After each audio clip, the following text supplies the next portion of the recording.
Selamat datang kembali di kuliah teori risiko 3, khususnya tentang credibility theory. Kali ini kita akan membahas satu bab baru, yaitu limited fluctuation credibility, atau yang lebih sering dikenal dengan American credibility. Nah, credibility theory adalah sebuah kumpulan metode-metode kuantitatif yang dapat digunakan oleh insurer, si perusahaan asuransi untuk menghitung experience rating. Jadi itu jadi semua customer itu kita bisa ukur experience rating dari setiap customer, di mana customer itu di sini dikatakan adalah sebuah, bisa katakan individu atau grup ya. Nah, jika rating experience itu lebih baik dibandingkan yang sebelumnya diasumsikan, maka pemegang polis kemungkinan akan meminta pengurangan premium. Nah, ini adalah inti dari credibility. Jadi kalau Anda itu pemegang polis, Anda itu adalah pihak yang diasuransikan dan selama mungkin 10 tahun atau 20 tahun, 30 tahun terakhir Anda tidak pernah klaim, nah itu Anda berhak untuk meminta pengurangan premium.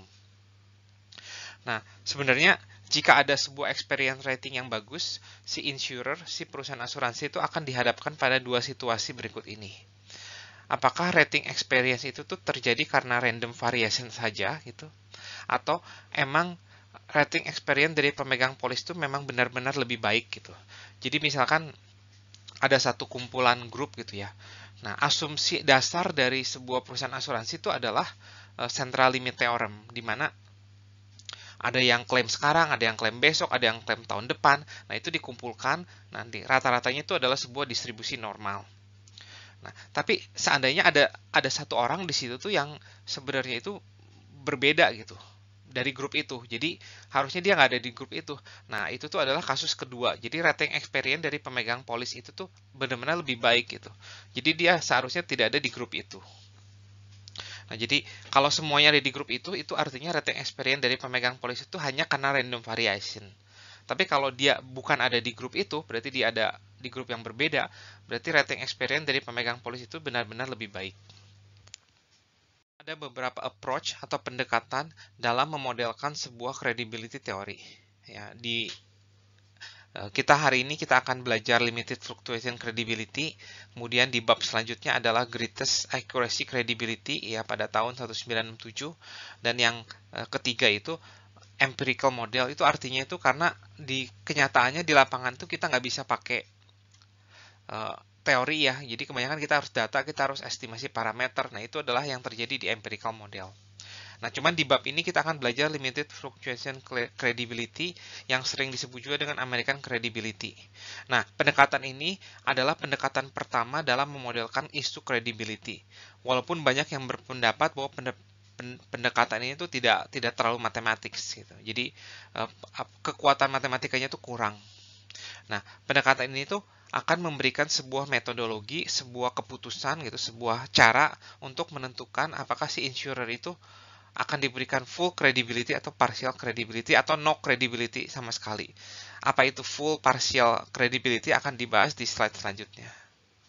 Nah, kita akan masuk ke dalam pemodelan credibility theory dengan menggunakan limited fluctuation credibility.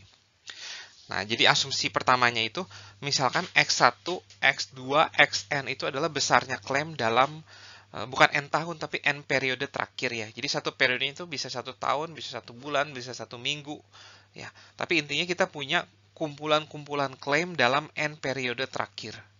Nah, asumsikan X1 dan Xn itu adalah identically dan independent distribution. Jadi, tapi kita nggak tahu distribusinya apa ya.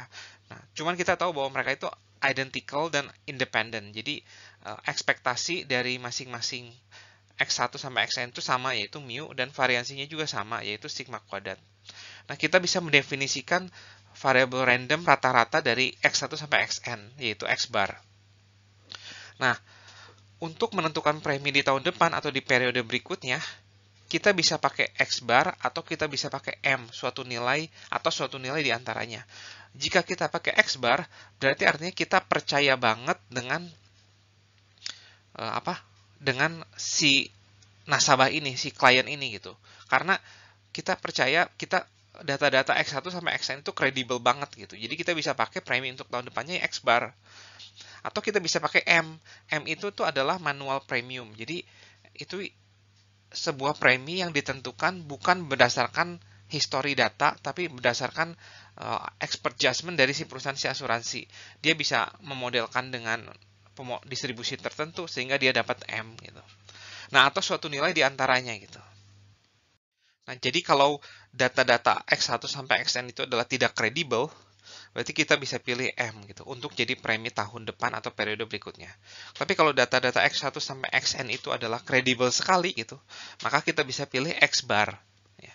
Jadi untuk menjadi premi tahun berikutnya. Nah, full credibility itu gimana cara menentukan kredibel atau enggaknya gitu. Nah, kita bisa pilih kalau si X1 sampai Xn itu tuh adalah sebuah random variable yang stable. Stable itu apa nanti kita akan definisikan, dan juga jika variansinya itu kecil.